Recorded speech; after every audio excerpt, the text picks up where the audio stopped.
The year 2021 is coming to a close, and there's been some major big things happening in the world of board gaming. We've, of course, got Asmodee continuing to grow, some major hacks, but we're not here for news. We are here for our top 10 for 2021.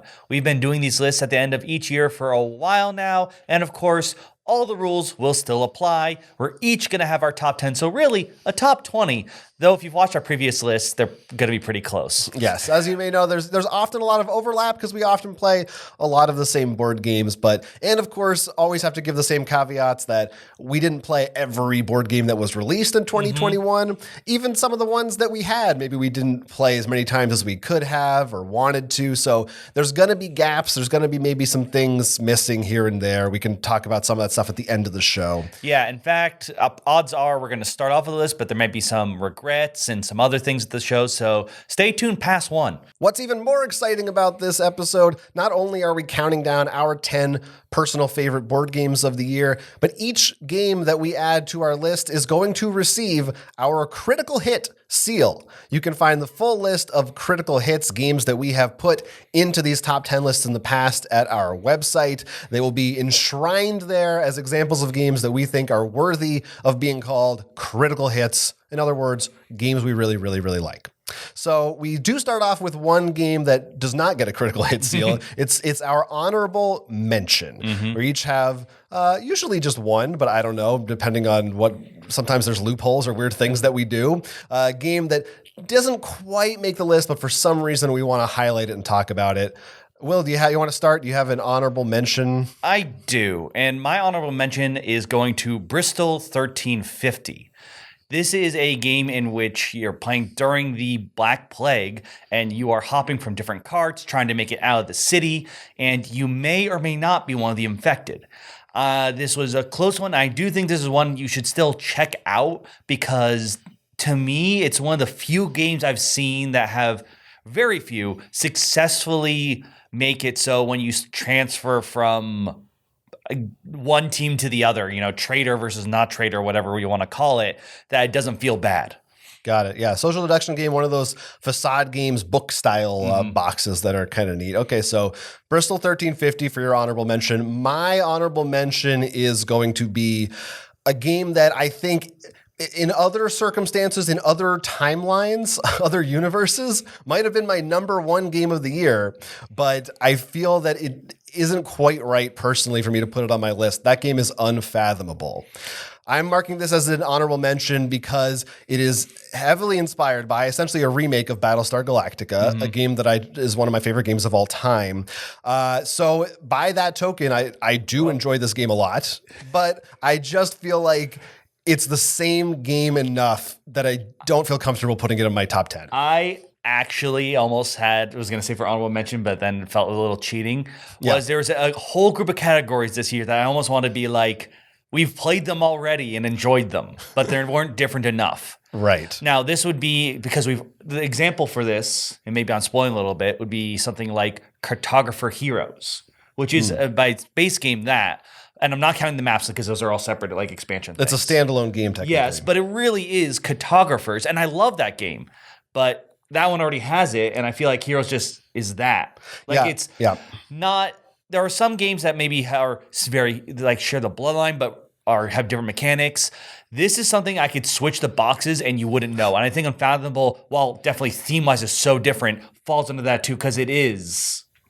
Battlestar. Yeah, I will say there are, I think, 2 games on my list that are kind of like new versions of older games, but there were also a few that I specifically left off because they are just so similar to other games I already liked.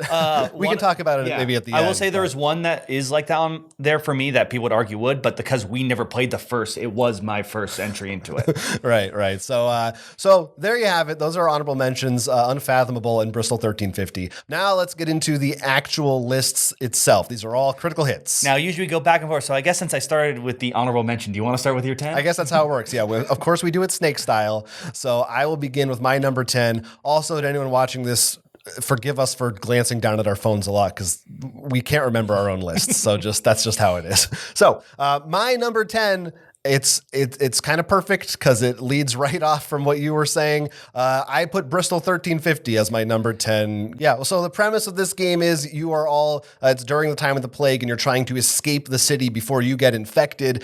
And you don't really start out on teams, but you can jump between different carts.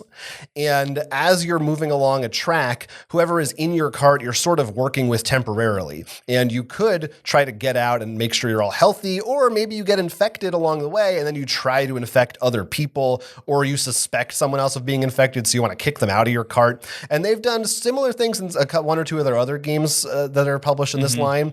I really enjoy that mechanic of like jumping between teams, kind of. Yeah, the pirate one, and I'm blanking. Tortuga. Yeah. The problem with that one is I felt like there were so many different teams. It was a little confusing. This one, like, you're infected or you're not infected. You get infected because you get numbered cards along the way, and once you hit it, sort of like Growl. I think Growl did the same. Growl, yeah. Their Western game is similar. It does a similar thing too, where you can do that. To me, it just works really well because there's a whole lot of management on your own. Like, all right, I can get rid of this to not pass it. Or once you get infected, give it to other people. There are item cards you can do to mess around with the board. And it's a race as well because once the first cart leaves the town, you have like, I think, one turn to maybe get out if you're close behind. And it becomes really funny at the end to see, did someone infected get out? Because then the infected win. If no one infected get out, then the non do. It just, I think it has a lot of suspense. It's also not too long. It doesn't, I think, drag time out. So if you like hit and roll games, it's one to take a look at. And it's a hidden trader game that I think works well. It even has a solo mode. It also adapts for like 2 to up to, I think, maybe 8 players, maybe more than that. I'm not sure, maybe 9 or something weird like that. But it's one of those rare hidden roll games that I think you don't need to have 8 people for it to function. So that's Bristol 1350. That's my number 10. What is the first one in your list to what we're going to talk about? My number 10 is Dinosaur Island Rar and Right. This is part of the Dinosaur Island / World universe that Pandasaurus has. In all of them, you are building a park with dinosaurs, and people are going to die along the way. In the Rar and Right, you're not only just rolling dice, picking things, and writing them down. You're actually going to be drawing out your park. And this is the thing that really helped me push it over the edge. I loved how you can self-design. The pathways are different, and unlike, I think, a World, there was, I think, you had more options, and you really were going to probably try out different paths each time and come out with much weirder options depending on what goals were at, what people you can have, because those shift from game to game. The solo mode was pretty solid. The way that other players could affect if they decided not to let danger keep going, I thought was very interesting.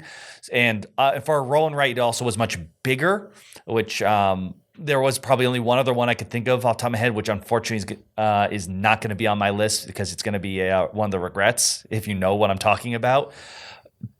But because of that, that's why I really enjoyed it.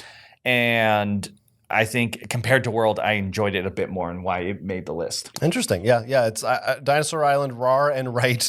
Is definitely, as you said, novel for roll and writes in that it is not simplified. It gives you the whole package with the added fun of drawing a dinosaur path. Honestly, that pathway is what I think pushed it over the top. Like, it would have been, even adding the other stuff is cool, but not enough. But I loved being able to actually have a grid and design this weird pathway that, and like the different like things can get blown up and there are dead zones, or maybe you can take a different route through there. It's a lot of fun. I think in some ways that makes it feel even more so than Island, at least, like you have your own personalized park that you're designing. Yes. So it's more like when you actually play the sim games, you have to, like, it could be 2 squares off to the left. It's not just connected here. Right. All right. So Dinosaur Island, Rar and Right. Yep. And your number 9.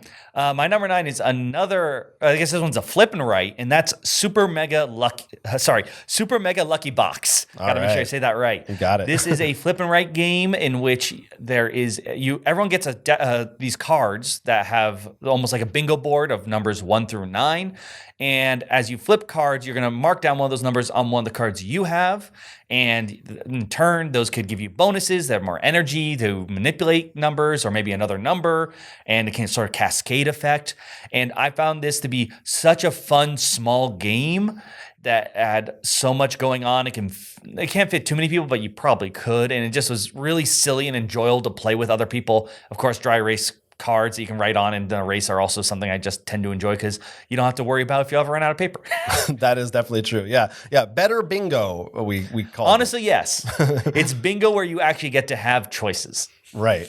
Yeah. And yeah, there is something fun about deciding which, because you get those power ups when you're choosing which row or column you want to complete. And all the cards are very unique. So it's not going to be like his 9 in the same place as my 9. So you will start spreading out and going weird places. There are goals at the end of having stars for finishing cards, whether you finish them earlier or later.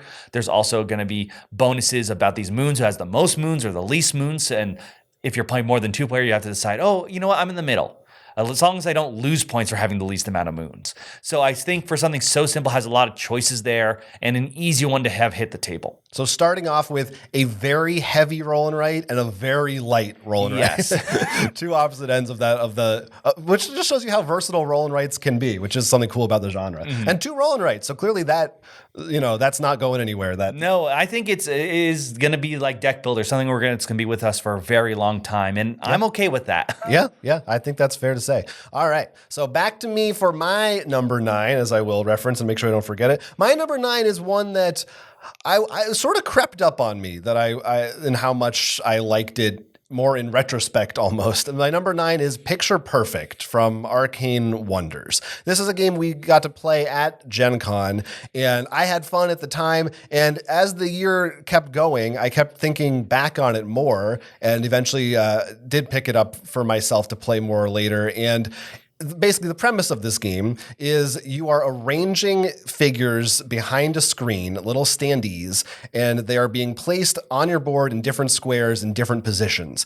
And each character wants to be positioned in a certain way. So it might say they want to be next to this woman, or they don't want their face to be seen, or they don't want to be in the back row or the front row. It's sort of like this little logic puzzle.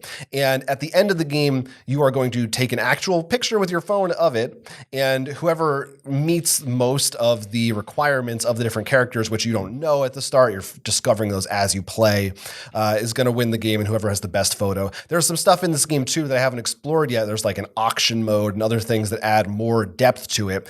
And I just think that I love a game that does something very new. To me, feels very fresh. I do love that kind of logic puzzle thing. I always enjoy that in a video game or a board game when that's something you can do. A lot of escape rooms or things like that have stuff like that. And so having that, but also with this very different feeling kind of style, it feels like a party game, but you're also thinking logically. I think this is one that will stick around for me for a while. There are certain ways. This is one I was actually pretty sure was going to be on your list, because there are games we know we need to experience or play because everyone's talking about, and like this is one that is likely to be on a list, or at least everyone's going to talk about. But then sometimes there's a game that you're sort of surprised that you may hear just like, hey, I need to pick this up, or I need to buy it because I want it, because no one's talking about it. And I remember you mentioning like, yeah, I'm going to get, and I'm like, oh, wow, that's interesting that you bring it up again. And I can see why, because I definitely get that logic puzzle. But what I think is cool is if you've ever done a logic puzzle, it's just you. Because you're playing with other people, you're going to pass clues around depending on. So then there's this, what clues do I give you that I don't think aren't as positive or useful for you? Yeah. So there's also that kind of meta game going on. So I totally see where you're coming from with that. Plus there's a corgi. There is a corgi. There is definitely a corgi. That's always a bonus. So Picture Perfect as my number 9. I think very unique, interesting game. It uses technology too. It's not an app, but you do like take a picture. Well, it's a camera app. Yeah, that's true. I guess technically it's an app. Well, no, I guess you don't have to. You probably could get like an old phone. You could take a Polaroid. An old phone. One of those old phones where you couldn't even call people on it. It just took just pictures. spin it. What a weird phone that was back in the day.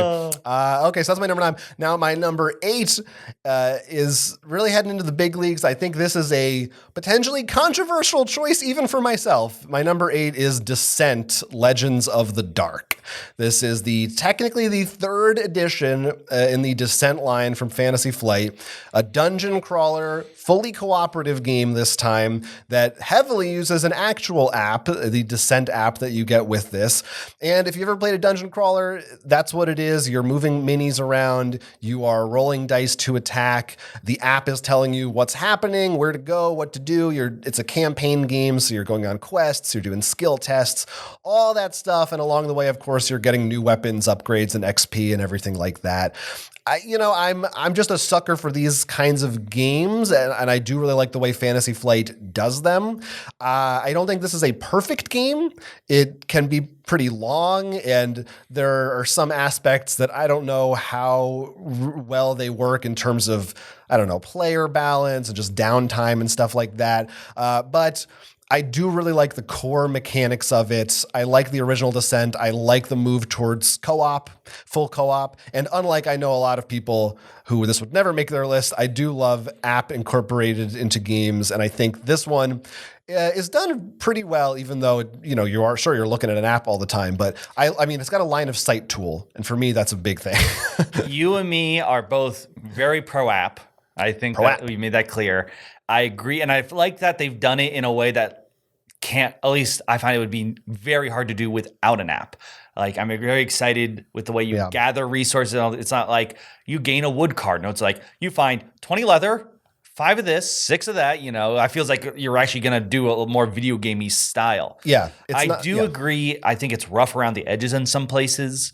I think that the missions, at least the ones we've played so far, have reasonable stopping points that could have been split into 2, maybe, even if like you start again there.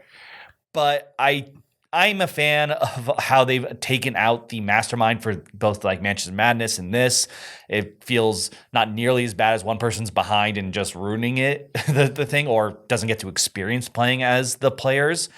So I can totally see how this makes the cut. Yeah, and also another thing I love about it is the terrain.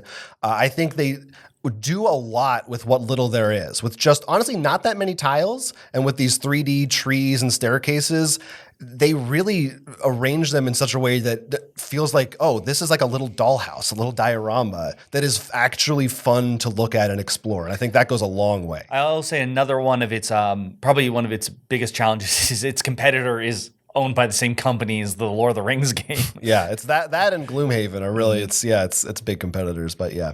So Descent was my number 8. So my number 8 is going to Maglev Metro. This is from Bezier Games. You are building the future train station, depending on which map, if it's in New York or in Germany. And you're doing so by laying down these clear hexagons with lines that could be straights or curves. And you also have to pick up different passengers. And when you drop them off, you actually bring them to your board and allocate them to certain areas. And because of that, there was this such modular form of going like what you're going for. There are secret goals that you'll have to try to get points. Maybe you want to have the most red passengers. Maybe you need to have the shortest or longest track. And it was just one of those games I think visually is extremely appealing, but also the mechanics made sure it wasn't just a pretty game on the table. Yeah, what I loved about that game is the personalization, the customization of your path. It really felt like, for something that is a pick up and deliver game, that you really build yourselves so differently, and you can switch on the fly because that's an option too. So I never felt like it was too much of like, well, I went all in on traveling fast, but that's not what I need right now. Mm-hmm. So I think it adds a lot there. And the single player mode, it's something I think partially because of what's been going on that I'm learning to love a whole lot more if it has a solid single player mode included in the game. Yeah. This has a good one that's really fun in a way to compare a score that at least I have not like easily beaten. I know last year it was a trend. I think this year it will be too, that almost all, if not all, of the games on my list had solo modes, and that's definitely big for me. That could be a big thing. You know what I want to do? I should have said this at the beginning. I kind of want to. I have a guess of what your number 1 will be. I want to like write it down and. You know what? Let's do that. I will write down my number 1 for you as well. I think I have a guess, and we'll see at the end. We'll see if we guessed correctly each other's. All right. So I had to write it down because otherwise I would lie. Yeah, and just pretend. I guess I was gonna write down like, all right, I have it written here already, but I have a whole mess of games here. I forget I have to click. That's all right. That's all right. Now we're staying with you for your number 7. So my number 7 is when we start trending into things that like there's a close to another one, but this is one where I think there's enough different things going on that it's a different version, not just a new coat of paint, and that's Dominant Species Marine. Dominant Species is a game when you're all about spreading across your species across the land before the Ice Age. This one, if you can't guess the title, involves oceans. And what it did is help streamline a lot of things, make things a little bit simpler to understand, cutting a lot of the fat. I'm always a big theme of animals because they're prehistoric stuff, and I think this did a fantastic job and it was really fun to play. It is one of the long ones, but when it does hit the table, I'm excited for it. I will tell you right now, I'll be straight with you. I won't save it to suspense. This is one that was potentially on my list, and I did take it off as one of the ones that I said, it's pretty similar. I think it's fair. There's this weird line, but I felt because they did a lot of very different stuff, in particular because the other edition is so far behind that I was like, you know what? This was a big, heavy game that I just love to, when you want that kind of, we're going to sit at the table like Descent. Yeah. Though this one's competitive. It's the kind I like where there's a lot of the worker placement. There are some weird ways to move around and deal with troops and stuff. But, you don't have a bunch of different weird ones. That I felt like it did enough that I wanted to at least put it on the list. It was enough for me. Yeah, I'm with you. I'm glad it's on your list because it was definitely one I really enjoyed. And I do think it's a big improvement over the original game. I think to me, that's the definitive version. And that's one of the things. It's almost like switching the box, like I said, you wouldn't know because honestly, the other one is a bit clunky. Yeah. But this one, I think, did a lot for it that really helps it. So now it's my turn again? Yes. All right. Back for Jonathan's number 7. I just thought I'd say my name in case anyone forgot who I am. All right. My number 7. This is one that I don't know that I would have predicted would be on my list. It's Vampire the Masquerade Rivals. This is based on the Vampire the Masquerade series, and Rivals is a competitive card game in the style of LCG games like Netrunner or Game of Thrones, that sort of thing.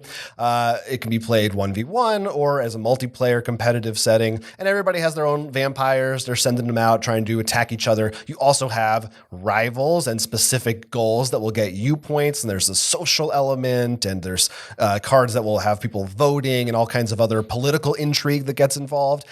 This is not usually my personal cup of tea in terms of, it's very competitive, it's cutthroat, you're getting up in people's grills. Oh, I was thinking more just the deck building. I guess that too. LCGs I like more than trading, but yes, the fact that it's a heavy deck building aspect. But I do think that the design that's there in that core alone, because that's my experience, it's just the core, is just a really solid, fun, exciting game. I agree. I feel that it does an amazing job with the political aspect in a multiplayer game, with the way rivals are going up.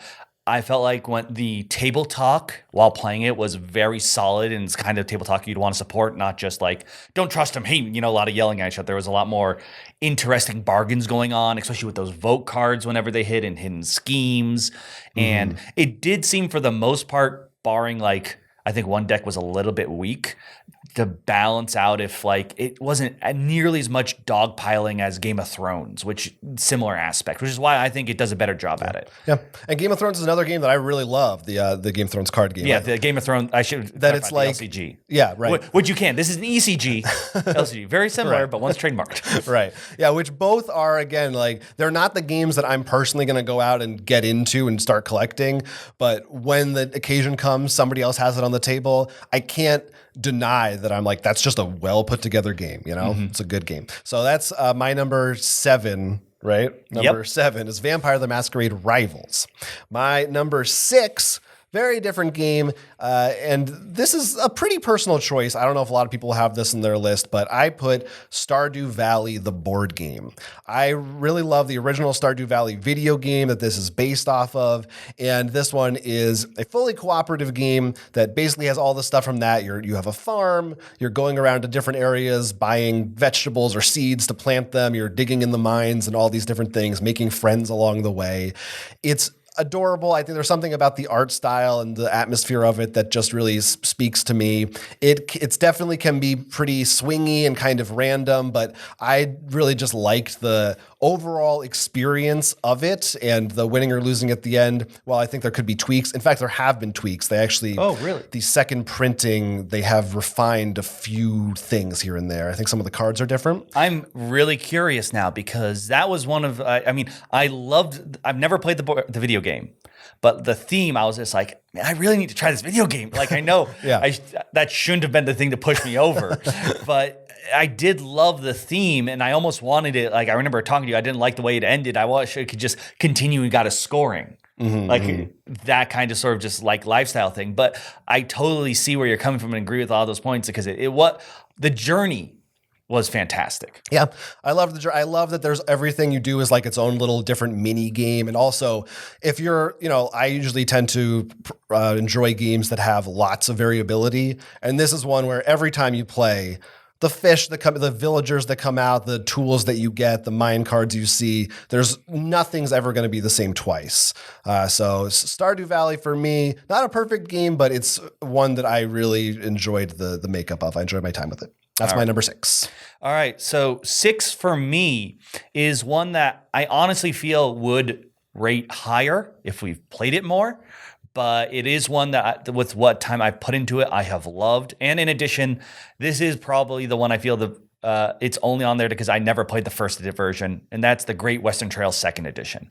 This is a combination of a deck building game, and I don't know if you'd call it worker placement because you're really just moving one guy along a track using just 2 different pathways and stuff. But the 2nd edition really tighten things up, and also the art is very nice. And being able to, we played only a little bit during convention, but I actually bought a copy later on and played it more. And I was just like, I'm just loving this. And it's just, I wanted to hit the table a bit more.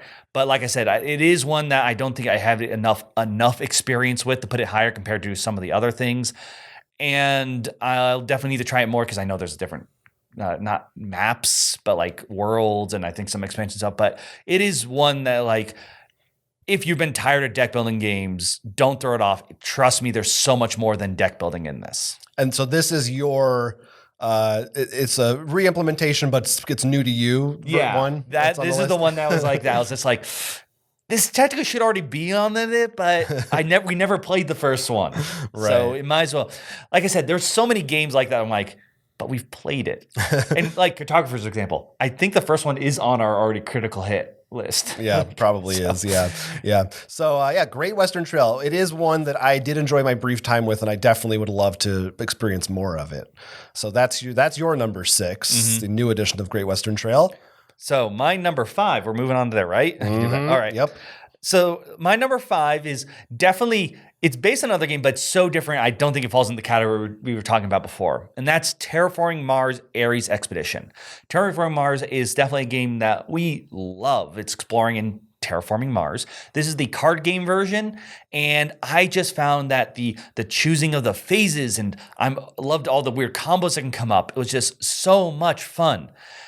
I will say, I never experienced it. Jonathan finally experienced it in the card game, but people said about this with regular Terraforming Mars, that you can feel like you have dud turns and stuff. And I feel really bad because I've never had that happen to me. I'm like, I don't know whether it's just that I picked cards right, if I'm super lucky, which I do tend to be, but because of that, I never had that negative feeling to me. So that's why it's made it all the way up to 5 on mine. Yeah. It will not be on my list. Yeah, and that's fine. I won't go into the details here. You can watch our review. I will say another big thing that I do agree with you. The cards and quality of some of the things, the components, yeah. But the mechanics are just so much fun. Yeah. I mean, yes, this is one of those rare games. I feel like usually I'm more or less in sync with what I feel like the community at large feels about games, unless it's like, just an indie game or Kickstarter game. Gloomhaven. Yeah, that's true. There's some heavy hitters we've had disagreements on, but this is one that's like a lot of people love it. Like say it's better than the original, and I felt the opposite way. But I'm glad it's on your list. I don't think I would say better than the original. It's shorter, which is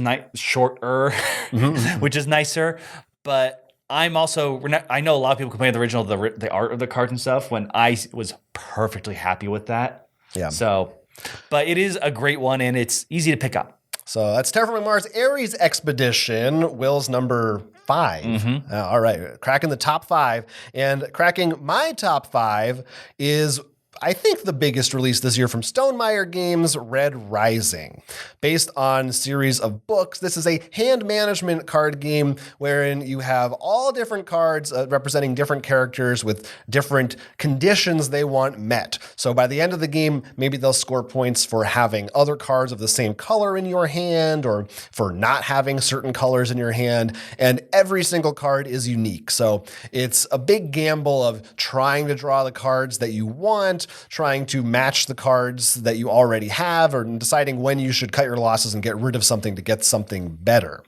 We reviewed this one earlier in the year, and I have my misgivings with the theme and the way it was implemented. I've talked about that in the past at length, but at the end of the day, the game itself, I think, is really solid, and I think it feels good enough and universal enough that I think this is the kind of game that I'll be able to take down and just play with the group, similar to Wingspan. I don't think it's as good as Wingspan. Well, I don't know. It's not as good as Wingspan, probably, but I mean, I think I might like it more than Wingspan. As someone who didn't read the books, yeah, I can tell you that it is totally still exciting to have hit the table.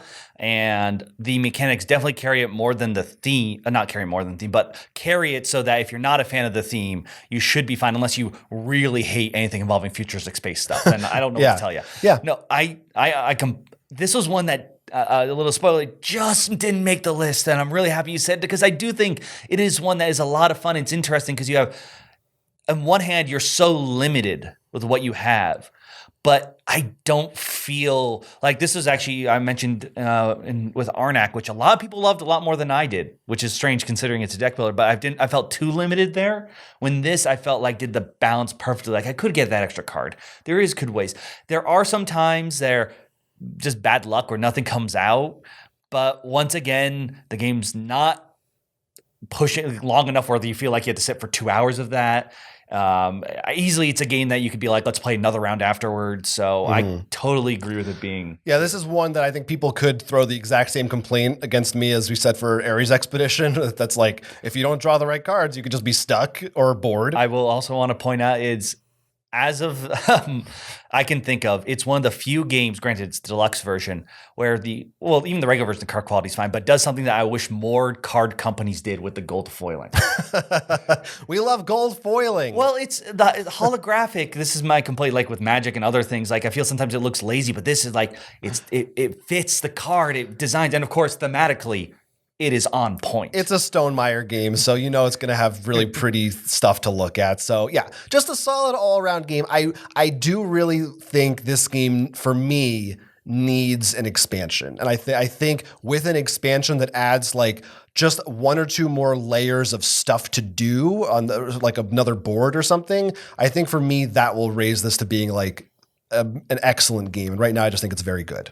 But still enough to make my number 5. So next is my number 4 game. And number 4 for me is Final Girl from Van Ryder Games. And this is another one of those games that's technically based on an older title, but I think this one definitely earns its own place. It does enough new, different stuff.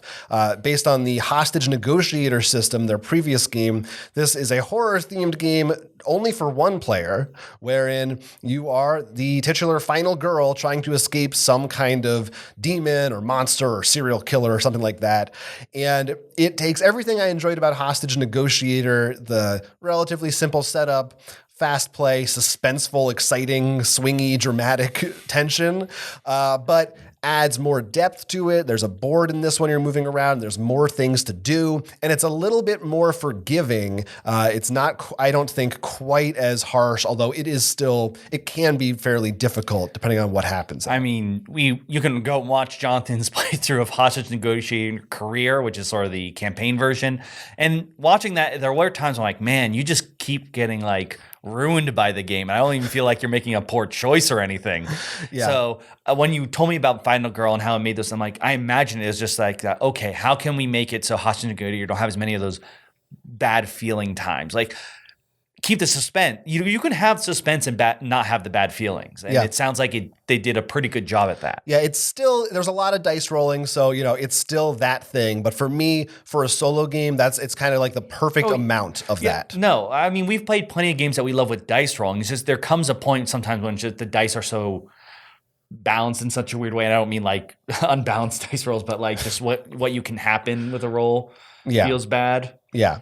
So final, and I love the theme. I love the different horror themes that they have going on. There's multiple different sets you can mix and match. So again, a lot of variability and replayability, especially good for a solo game because every time you sit down, you can say, "Oh, I'll try this girl with that monster. I haven't tried that combo yet." Or even within just one location, there's a lot of different items or events that can come up that aren't going to be the same every time.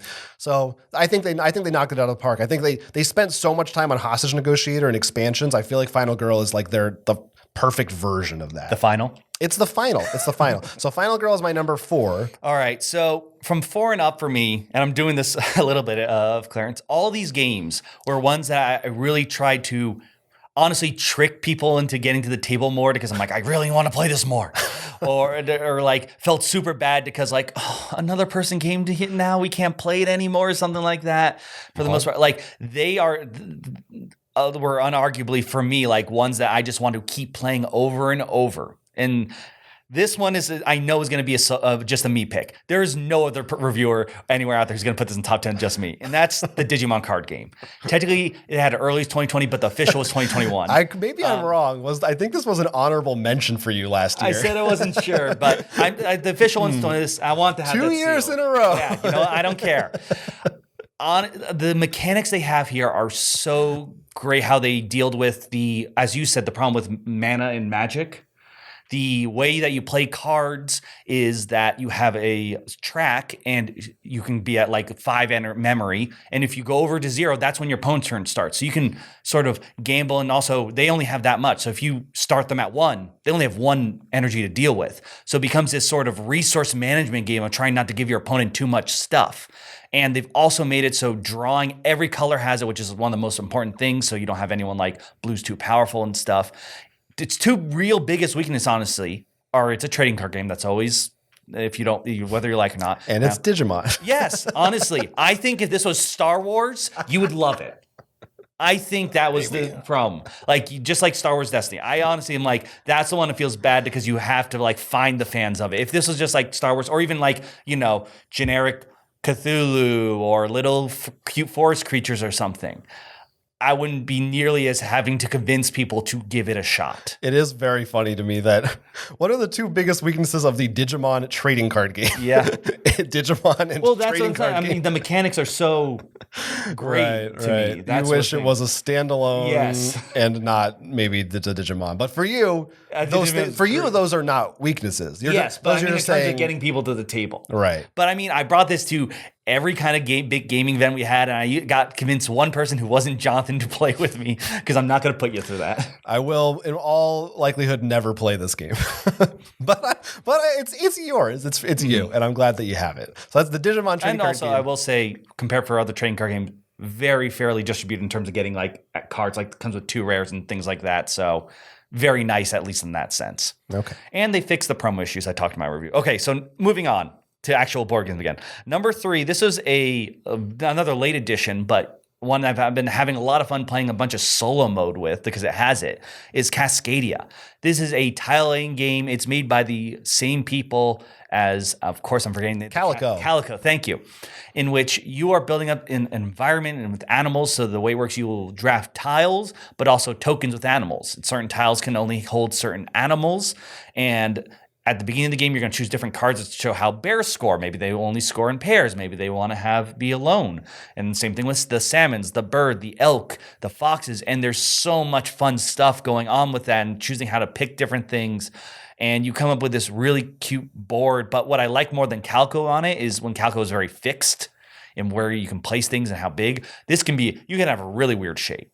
And playing the single player mode has been a huge, really fun thing because the achievements, I think they have achievements for the multiplayer too, but I think it's a single player because like where it really shines is like, all right, I want you to try these scoring cards and you need to have the foxes score their maximum point value this many times while also hitting a score value of this. It becomes so much more of a fun puzzle that you get to mark off and do things.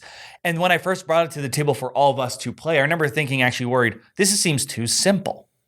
But when we're playing, all of a sudden, all the decisions we're making and having fun discussing, I'm like, oh, I do this. Oh, we got that kind of environment.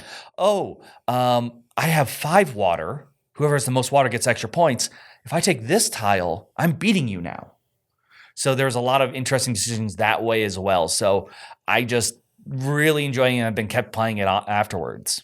I really enjoyed Cascadia as well. I don't know if I want to say more about it or if I'll save it so we could talk in the end about differences or not between our list. It didn't make my list, but I did really like it. Yeah. So that was your number 4? 3? So now my number 3? Yep. All right. Jonathan's number 3. That's me. Oh, what the? I somehow opened a drawing app on my phone and I've been absentmindedly drawing scribbles. I don't know how that happened. Okay. I got to go back to I hope I didn't just like draw a picture over my best games list. Oh, no. Well, you're gonna have to guess now. What are your top 3? What have I done? Oh, here it is. I somehow made it a list. Okay. No, okay, I got it. It's fine. I can see it. All right. Here is now my number 3 of 2021, the number 3 game. And for this one, we're really getting into these are the big ones, folks. Top 3. I chose The Initiative as my number 3.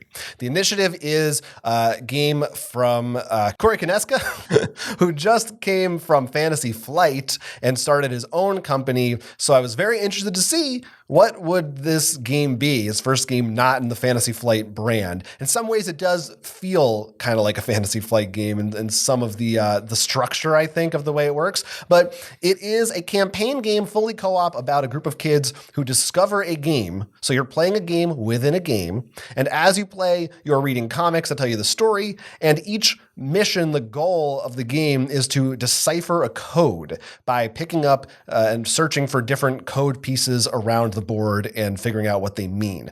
And there's a lot of fun puzzly things that happen in between rounds as well as during the game itself. It is a fairly simple, straightforward co-op game. The way you play it, almost kind of like almost a pandemic style, I would say, like board cleanup sort of thing. So there's nothing too groundbreaking about that, but it's all the trappings around it, the atmosphere and the little details that make it really special to me. And I love these types of puzzles, these types of mysteries, and they found a way to incorporate that into a traditional board game format that feels very fresh, very different, and for us has been a lot of fun to play. And it's another one of those. Usually when we talk about games that are like, oh, let's just play one more round, those are usually the party games that will take 10 minutes. And this is one where each game might take you 30, 45 minutes, maybe even an hour. But it still feels like we want to do one more and see the next part of the story. It's got some good stuff going on. So yeah, The Initiative, I think it's a really strong title from an experienced designer. I mean, this is one of the ones that definitely falls under the, oh, hi, I arrived. And I'm just like, someone arrived. Someone arrived. We can't play. Yeah, because we played with 2 players, but you can play up to 4. And I just love all the ways they've hidden things in there without saying too much. I will say this. There is a puzzle on the outside of the box before you buy it. So in your line, you can try and solve. That's right. Like it does all of it so well. Just like Cascadia, it's like, oh, this seems so simple, but somehow you're like, I got to keep playing it. I want more. If you're looking for something to do, go to Barnes & Noble and you get a free mini game just looking at the box. You know, everyone's just in line in the board game section. Just I didn't solve it yet.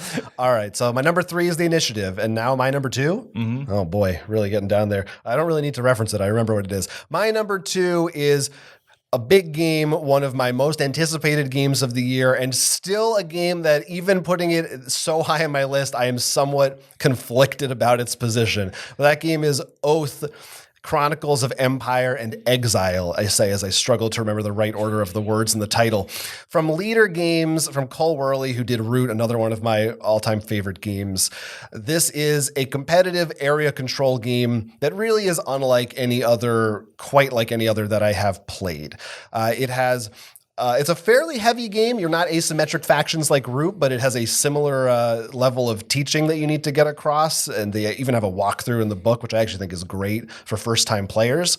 And the game is all about trying to control different areas, fighting with each other over those areas, but it's not necessarily a combat-heavy game. It doesn't feel like a Risk or a Rising Sun or something like that in the sense that you're always trying to fight each other. There's more going on. You have individual powers. And, of course, the big gimmick of the game is that as you play, each time a game ends, there is stuff that carries over into the next, so that every time you play the setup, it's different. There's different cards in the mix. Players have different positions depending on how the previous game ended. And I really love that type of meta stuff in a game. For me, innovation and ambition go a long way. And I think the biggest weak spot I potentially see in this title is just that I'm worried I won't get the full benefit of it because I feel like you really want a consistent group, even though you don't have to. You're free to mix and match. I feel like get the most out of it. You're going to want that group from week to week. But I want to praise it and reward it for just being so big and expansive and interesting and provoking discussions, both of the strategy at the table and after playing, that really made me think, and that the kind of game design that is very ambitious, that I like having those thoughts and ideas about games that not every game provokes. Some games that I really love, I love the initiative, like I said, it's number 3, but when we're done playing, I'm not like spending the night thinking about, oh man, if you went over there, if you went over there. Oath is a game that really feels like there's so many interesting angles. Like you could write a thesis about Oath and I would read it. I probably won't write it, but I'll read yours. So that's my number 2. It's got, like you said, extremely interesting way that it transfers over. The one thing I actually regret about it, that I assume this came with a collector's edition, I don't know if you have it and we just didn't do it, was that there was a journal and you can buy that separately as an add-on. Yeah. And I love the idea of like, we actually should explain like, as I claim the artifact and go through a little drawing. But that's because I like drawing and stuff. So that's more of that story for it. Yeah, right. Oh, man, why didn't we do that? Yeah. I mean, I understand afterwards, but. Yeah. All right. That's so we're moving on to my number 2. Your number 2. My number 2 is going to Cantaloupe. This is actually a single player only game in which it's going to actually have chapters in which you are playing as a thief who got caught and is returning to get his revenge. But the play style, you flip through a book and you'll read different sections using one of those old school, red pieces of plastic and something's hidden and stuff. And I think the best way to describe it is it's a point and click. That's the word. For some reason my head's like, that's click order. and point, right? No. And it has that same humor as the old ones, and it was just so much fun and never made me feel guilty of making the wrong choice. It all worked out so well that I never wanted to stop playing it. Like I said, while it's not tricking people to table, I said with the top 4, it's one that I just was like, let's keep going. We're done. I have to wait for part 2.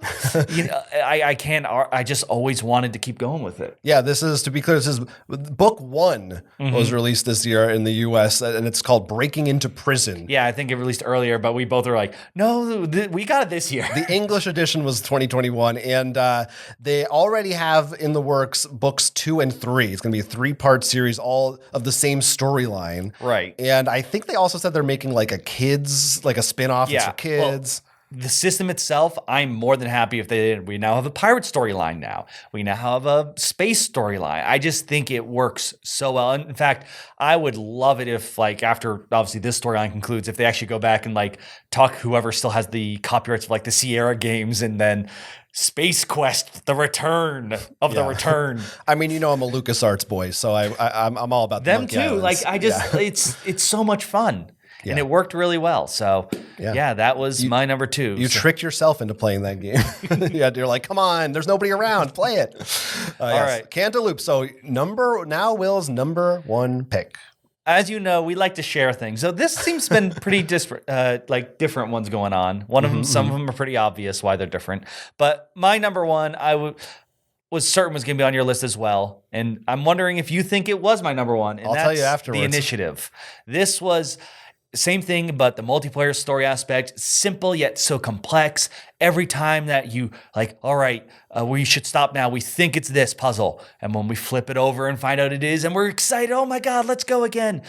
It just did everything I wanted in what I guess it would be a campaign or legacy game without making me feel guilty that we need to finish it. Yeah, it's a campaign game, but it's not one where you have like stats that carry over. Or you're worried about XP or upgrades, or necessarily even winning or losing a mission. Although we currently have a perfect win record, we're really good at it. And I think you also remarked on the fact that it has what we feel like a great mix of word and number puzzles that are fun to solve and can be tricky, but so far, and we haven't finished the game, so maybe by the end there's some more complicated stuff, but it all feels like it's within your grasp. You can figure it out. And we know for a fact there are plenty more after the main storyline too, so it's not one of those things that are like, well, it's done, which, I mean, that's what like Cantaloupe is done. You know, most of the things. You could probably still go around and find those achievements, but I just feel like it was just it scratched all the things like story, mystery, simple game mechanics, but still making interesting decisions. I loved every part of it. Should I reveal if I guessed it, or should I wait until after? You know what? Say your number one, then we'll both reveal what we thought each other's number one was. Okay. All right. So back to me for my number one game of 2021. Folks, I'm a simple man with simple pleasures.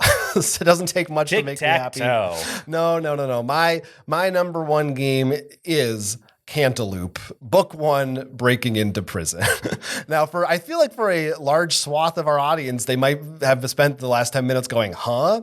Because I don't think this game was on a lot of people's radars. It did not make a big splash. It wasn't nominated for any big awards. I haven't seen it talked about very much anywhere. As we said, this is a book, essentially a game in book form that imitates the point-and-click puzzle style of classic 90s PC adventure games, which for me is catnip. It's very nostalgic. That's my favorite type of experience in video games. I love that style of game.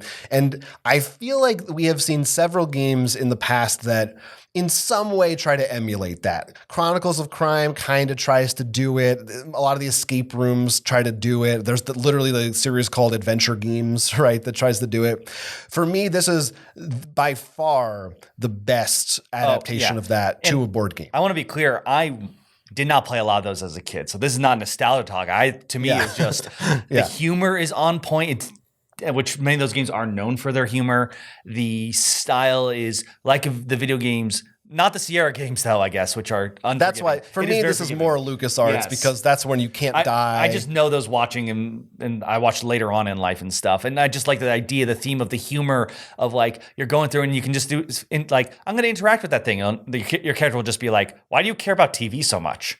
You know, very fourth wall breaking stuff.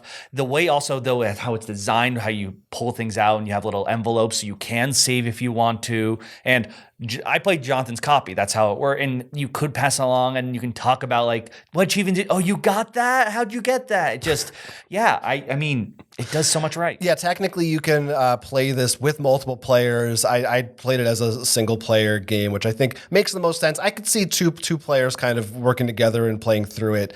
It's very clever with the way it gives you items and the way the puzzles work and how you combine things. It always more or less makes sense, even though it is jokey and funny. It also has a great hint system in the back. Mm-hmm. So for me, it feels like a very personal choice for me. It almost feels I'm almost like a selfish choice in that I do think, mean like my number 4, a little bit like that, in that it's not the game that's like Oath for me is the game that I'm like, the design of that is something that I feel like for the next 5 years, other games might be taking inspiration from. You know, there's stuff in there that really is like, wow, I've never seen a game do this.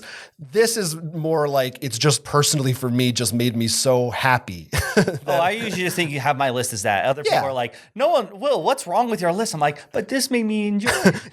And there's nothing wrong with that. And that's why I said for me, Mike, I liked all these games. In fact, there are a lot of games that didn't make the list I like, but for my top 4 in particular, I remember thinking there were so many times I was trying to like, how can I get this to the table? Be like, how can I make time to play the single player version? How can I get to play this with other people? Can I convince other people to play this? Or I'm hoping no one else shows up so we can play it kind of thing. Like that kind of feeling. Like maybe they're not everyone's top 10, but I know for me, they gave me such this excitement to have the chance to play them. Game night is canceled tonight because I want to play Cantaloupe and Final Girl. You guys aren't coming over this week. Okay, yeah, you ready to reveal? Yeah. So my number one That you predicted, that I predicted. You have to scroll for it. So Yeah, I I guess do. I put it off the side. I misspelled it, but as you can see, You wrote Cantaloupe. Guess what? I predicted the initiative for you.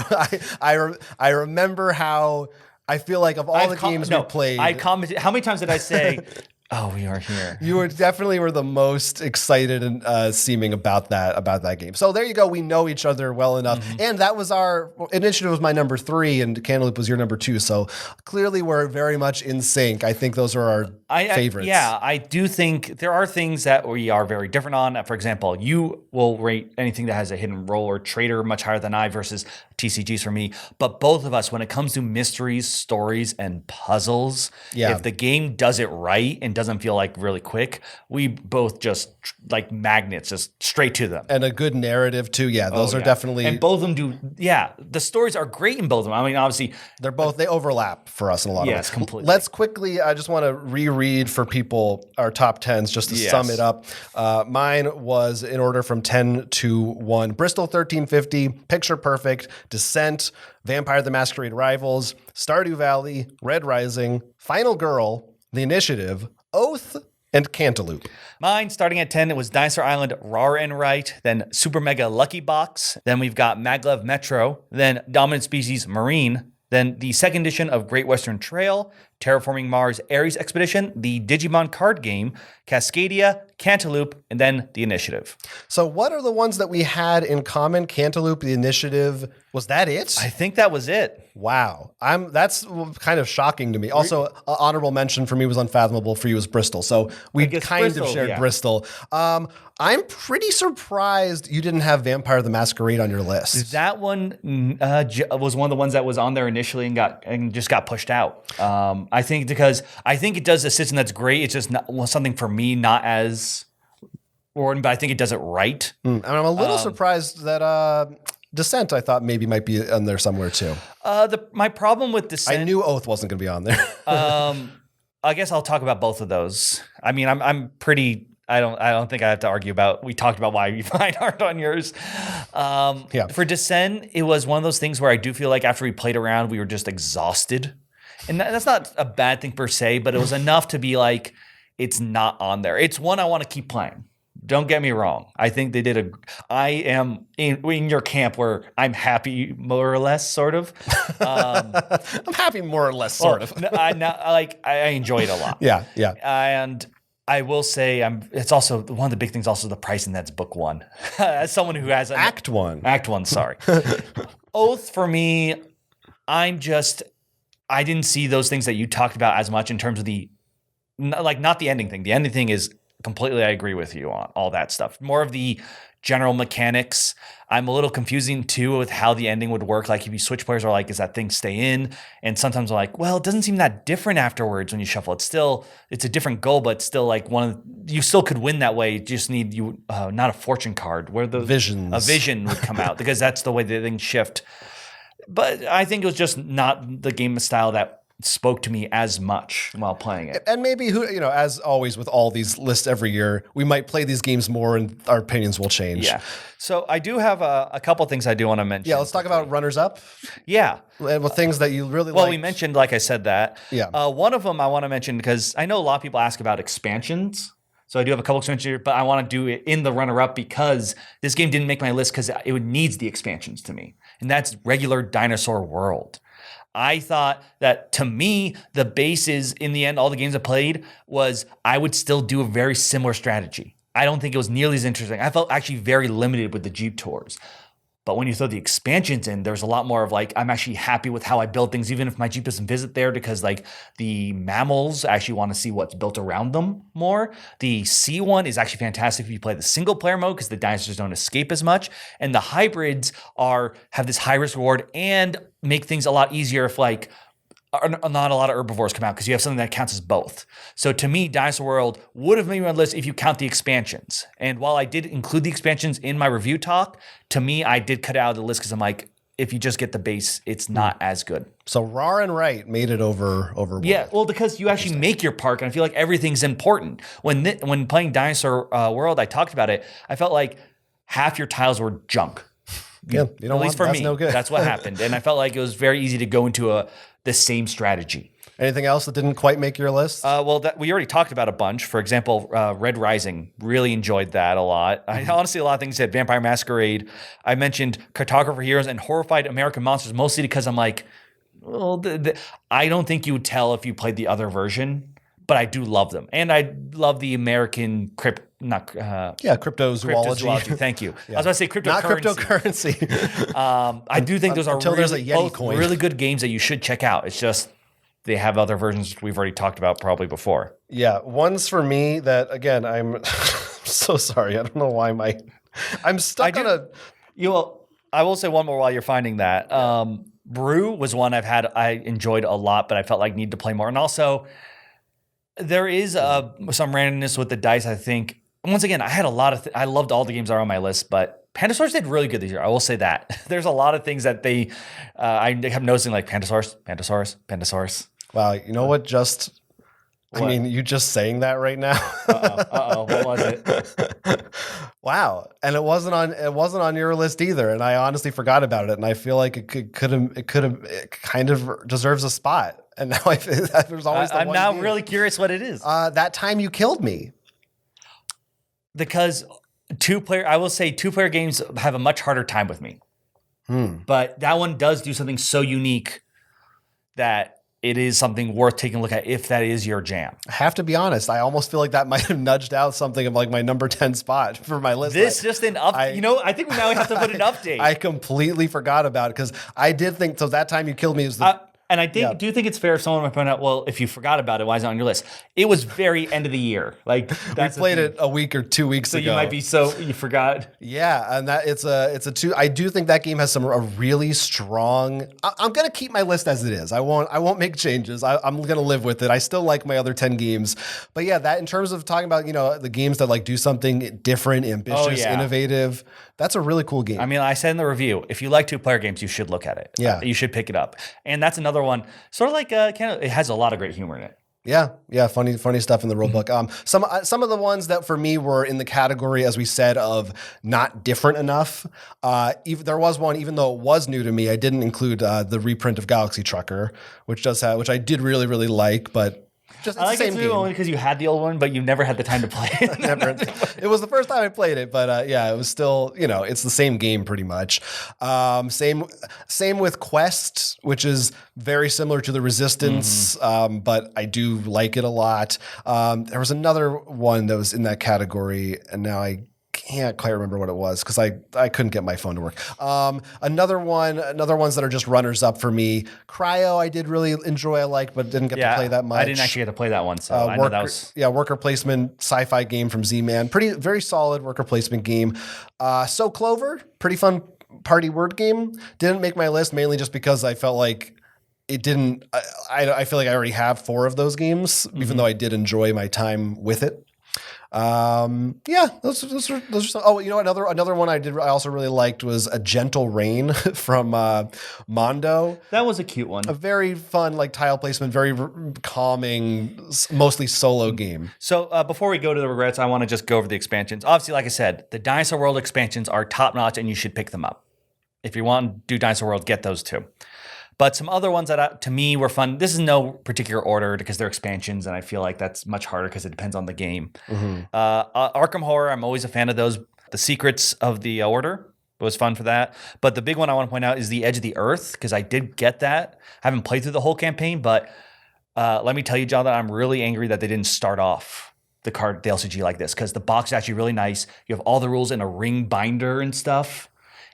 I don't want to separate this I want to have boxes now. I almost want to buy the core collection. I have the cards already, but I want like books now it works really well. That's cool. I want to point out also Dark Titans or Keyforge because I really thought the tide mechanic was a lot of fun. Yeah. For me. And then this is just a cute one, but Goblins for Smash Up. I love the coin flipping and them and all stuff. So if you got Smash Up, that's a really cute pack to pick up. Another one that I also did like from earlier in the year is Cubitos. Yeah. Oh, pretty fun. Pretty fun. I know it was. Yeah. Well, another one of those ones. Maybe you forgot. That was definitely no. I remembered it, and I just some reason didn't type it here. But that was definitely falls under the big surprise for me. You're looking like, what is this weird Cuban like not Lederhosen? Is that what it's called? Yeah, there's some weird theming in that game. But it was a lot of fun. Cheese Cube. Yeah. All right, so games that we didn't get the chance to play that we think maybe would have made our list, or we're just sad we didn't get to play. I've got 4 here. All right. So first one is Hadrian's Wall. This goes against Dinosaur Island Raw in terms of complicated, big roll. Hadrian's Wall was this year? That wasn't a 2020? That's what I was seeing. Yeah, okay. I looked it up unless I'm wrong. I don't know. Yeah. So I goes with that. Big rolling right. Yeah. Look. This one I know would have made our list, but we only did one chapter and we didn't have a chance to actually play through it. And that's the Role Player Adventures. Like, I think that would have been an easy pickup for both of us. We just never got it. It's hard with campaign games in particular, and when we get the time to. That's also a game that was on Kickstarter that's almost like it's one of those gray areas of like, did it come out in 2021? No. I mean, well, that's the thing. Digimon had the earliest in 2020, but the actual official release. Right, like retail versus it went out to backers or whatnot. This one, I enjoyed a lot when we played it. This is actually did the Kickstarter preview, so we played a copy on the digital, and that's Bullet. Oh yeah, I really thought that was a fun bag builder, and wish I got a physical version. Probably will eventually because I did think that was really good. Bullet that's from level 99. Yeah, that's a really this one I do think would have made our list again. Let's go into it. But I pre-ordered it in January, and it arrived 2 days ago. And anyone who's played it, I think, would agree with us. It wasn't worth rushing it, and that's Sleeping Gods. Yeah, Sleeping Gods, big campaign game, open-ended kind of narrative game from Red Raven.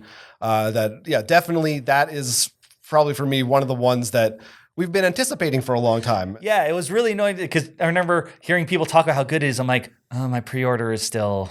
Yeah, this is what I get for not backing. This is why you back on Kickstarter. That's why. So your top 10 list is updated. I do think that is probably of all the games that we talked about, the one that I'm just guessing. I could be, maybe it wouldn't, but probably would have been on at least one of our lists had we played a few games. I have no question that and Adventure would have had the best chance of getting on there.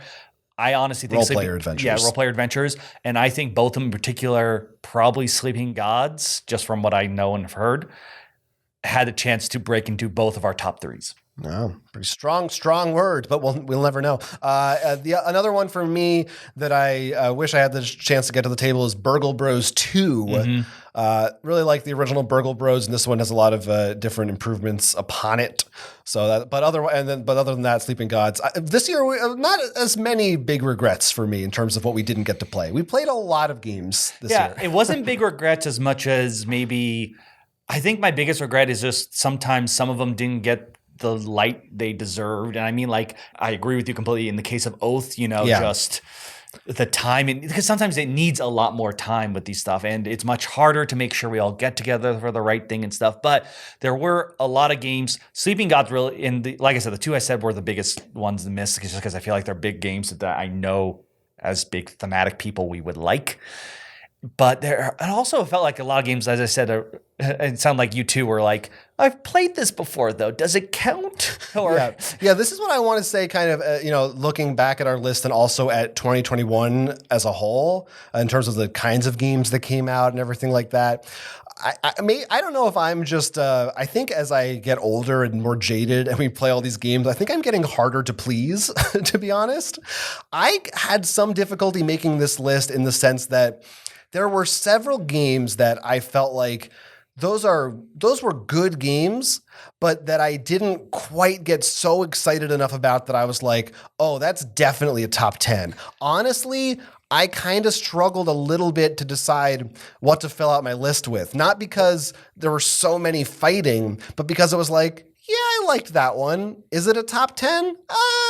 It could be. I'm not sure. Is there something better? I see where you're coming from, and I don't think it's, at least for me, the way I viewed it was not jaded as much as there are a lot of games out there, and I think there are a lot that fit this is a good game, if someone brought it to the table. I don't think it's very common now, for at least for us, outside of, I think that would be more of a personal preference rather than a badly designed game that we're like, like that grown to I the hate table. making that noise. But because of that, I think after we played all of them, we're not just comparing the top 10 to this year. I think we compare them to all the other years. Sure. Because, if we were doing our top 10 of all time, it's much harder.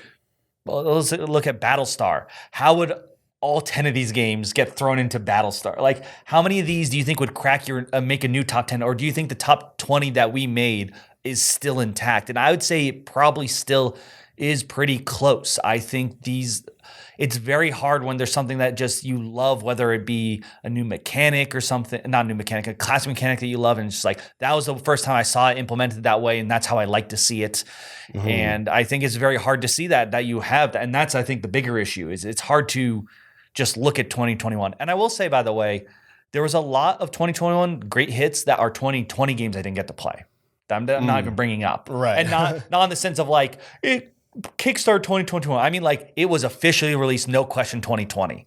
But because of what's going on, didn't hit the table until this year. Yeah, I mean, also just really my bottom 5. I think so many of them are like Descent, Red Rising, Vampire the Masquerade, a lot of the Stardew Valley 2 are all games that I feel like are flawed in some way.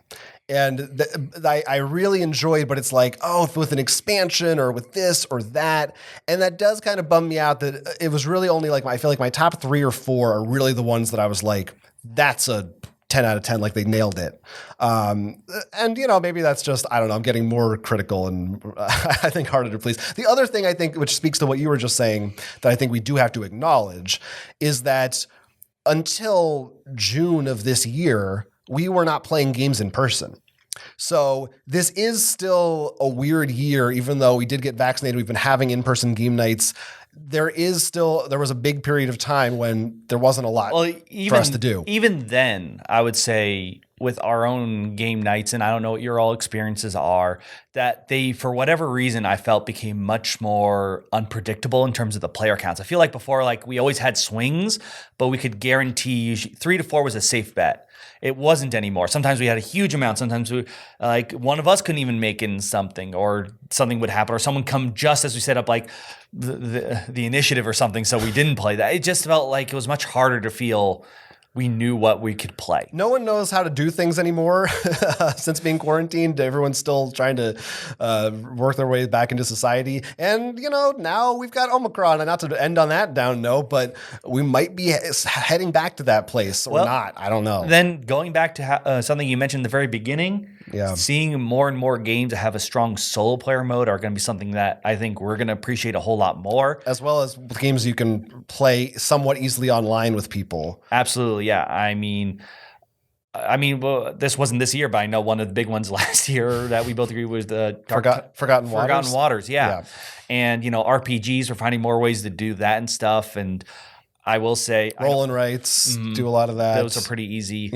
Yeah, I just feel that's the general trend is we're going to see, I think, a lot more single player games or things that are easy to either have a digital component or just even like as a webcam, not even a great one to play these games with, or we're going to see a lot more of those. Yeah. So a weird year overall. And personally, I've found that maybe a less than stellar year in terms of board game releases, but still, I stand behind the ones on my list. That's what I felt like, man, this was a great year. It's just that a lot of them were based off games before that. It's hard. Yeah. No, I don't know. Personally, I did feel like there wasn't as much that really blew my mind. But that's me, and I do still feel kind of bad about That Time You Killed Me, because I do think that was a strong game, but that's all right. It has that one gets a translucent seal. It's not filled in yet. You know what the problem was? It was on your list, but someone time traveled and took it off. Maybe that's what it is. But you had Dinosaur Island. We gave Pandasaurus some love this year. But those are our list. That's our top 10 list. That's what we thought overall. I am sure that you watching this have thoughts and opinions about our list. Maybe you think, who do you decide? Was this year a great year for board games or not as good of a year? And what's your top 10? What were your favorite games? Were they anything that we mentioned, or are there games we didn't even talk about that are going in your top 10 list? I'm sure there are. God knows my Excel sheet had so many games listed in one. Yeah, let us know in the comments section. I'm interested to hear what people thought about this year's games. Till then, I'm Will. I am Jonathan. Have a good 2021 for what's left of it, because this is Roll for Crit. That's right. See you in 2022. Do us a favor, like this video, subscribe to our channel, or if you really like us, you can support us on Patreon. Become a high roller today for exclusive bonus content. We also have a podcast now. You can check that out at rollforcrit.com/podcast. Weekly episodes with special guests you definitely want to listen to.